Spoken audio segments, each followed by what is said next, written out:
बच्चों, आपके अपने हिंदी साहित्य संसार चैनल में स्वागत है।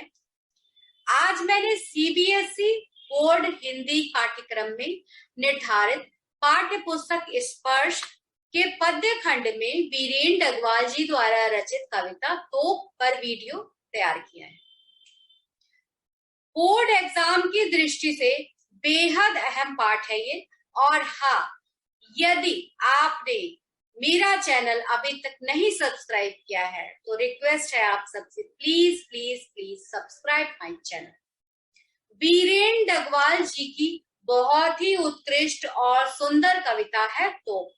वीरेंद्र डगवाल श्रीकांत वर्मा पुरस्कार और साहित्य अकादमी पुरस्कार तथा अन्य कई पुरस्कारों से सम्मानित एक ऐसे रचनाकार हैं जिनकी रचनाओं में हम एक ऐसा संसार देखते हैं जिन्हें अक्सर लोग अनदेखा कर देते हैं, चाहे वह कोई जीव हो या वस्तु। उनकी रचना की विषय वस्तु समाज का बहुत ही साधारण वर्ग और छोटी छोटी वस्तुएं और जीव जंतु हैं, परंतु उन्हें वीरेंद्र जी ने अपनी कविताओं में महत्व देते हुए इतनी मार्मिक और सुंदर रचनाएं लिखी हैं जिससे उनकी गहरी निरीक्षण शक्ति और जीवन की विस्तृत विशद परख का पता चलता है।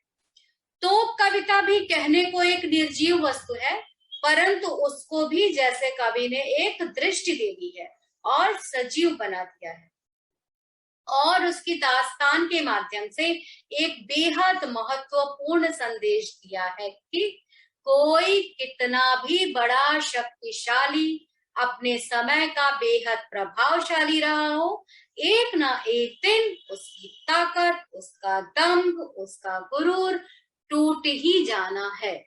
निर्जीव वस्तुओं में भी जान डाल देने की कला और उनको समझना, अभिव्यक्त करना वीरेंद्र जी की खासियत है। तो कविता में कवि ने उसके अतीत के शक्ति सामर्थ्य का और वर्तमान में उसकी असमर्थता की स्थिति अभिव्यक्त की है, परंतु यह कोई साधारण तोप नहीं है। 1857 की तोप है, जब ईस्ट इंडिया कंपनी भारत में व्यापार के इरादे से आई थी, पर भारत ने उसका स्वागत किया था, परंतु धीरे धीरे हमारी शासक बन बैठी और हम पर हुकूमत करने लगी। उसने यहाँ कई बागों का निर्माण किया, कुछ तोपें भी बनवाई, जिनसे हमारे कुछ जाबाजों को उन्होंने मौत के घाट उतार दिया। हमारी आजादी का स्वप्न साकार करने वाले जाबाजों को तोपों के माध्यम से शिकस्त देने की पुरजोर कोशिश की, परंतु अंततः हमारे देश के वीर सपूतों ने उन्हें भारत से उखाड़ फेंका और भारत को आजाद किया और इन तोपों को बेदम और निस्तेज करके बता दिया कि दुनिया का कोई भी बड़ा से बड़ा शासक, साम्राज्य, राष्ट्र या तोप हमारी सत्ता, हमारे देश को हिला नहीं सकता। गहरी पीड़ा, दर्द, मौत को गले लगाते हुए भी शूरवीरों ने भारत को गुलामी से आजादी दिलाई।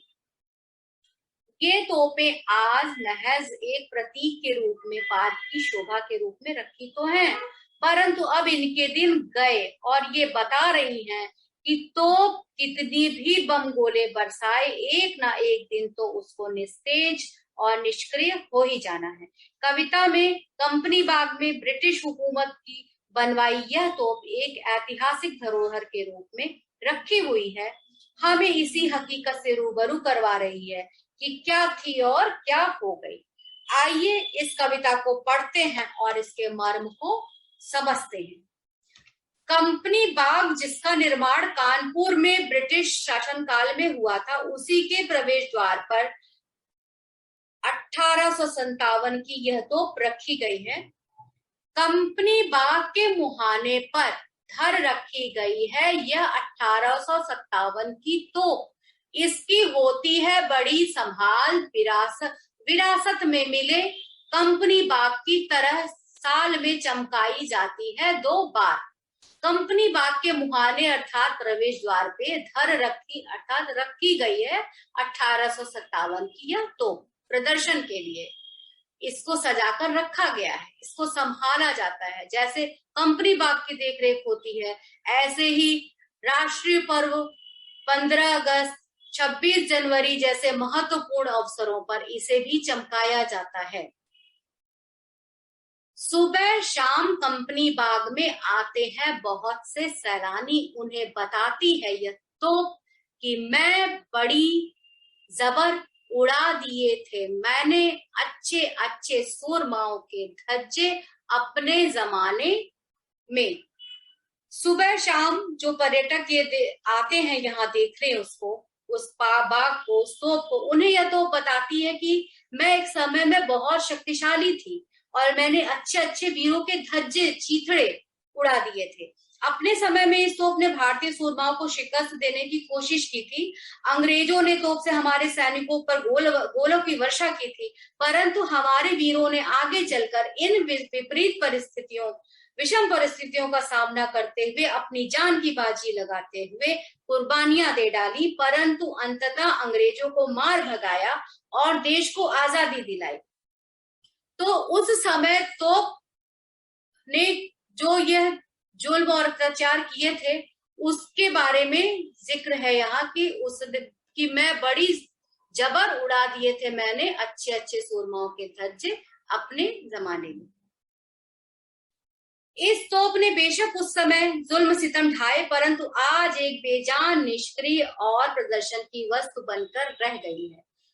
आगे कविता में लिखा है कवि ने, अब तो बहरहाल छोटे लड़कों की घुड़सवारी से अगर यह फारिग हो जाना मतलब मुक्त हुई, खाली हुई, तो फिर उसके ऊपर बैठकर चिड़िया ही अक्सर करती हैं गपशप, अर्थात चिड़िया उस पर बैठ के चहचहाती हैं, फुदकती हैं, और कभी कभी शैतानी में वे इसके भीतर भी घुस जाती हैं, खासकर गौरैये चिड़ियों कह रहे हैं कि वो तोप के भीतर भी घुस जाती हैं और शैतानी करती हैं।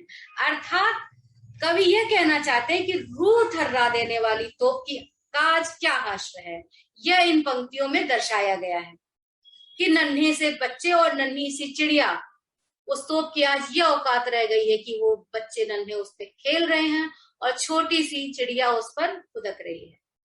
आगे कवि ने कहा है कि चिड़ियों की ये शैतानियां इस बात का एहसास करा रही हैं कि कब कितनी भी बड़ी तोप हो तो एक ना एक दिन उसका मुंह बंद हो जाना है। वे बताती हैं कि दरअसल कितनी भी बड़ी हो तो एक दिन तो होना ही है उसका मुंह बंद। अर्थात शक्तिशाली से शक्तिशाली होने वाले का भी हौसला एक दिन पस्त हो जाता है। इतिहास गवाह है कि बड़े बड़े शासक रावण, कंस जैसों का दंभ, अहंकार भी नहीं टिका एक वक्त। उन्होंने भी बहुत अत्याचार किए, अपनी शक्ति से मानवों को त्रस्त किया, राज्यों को, शासकों ने लूटा, परंतु कहते हैं ना कि बहुत तोप बने थे और हश्र क्या हुआ, कभी न कभी परास्त होना ही पड़ता है। तो कभी भी कहते हैं कि एक न एक दिन तो उसका मुंह बंद होता ही है।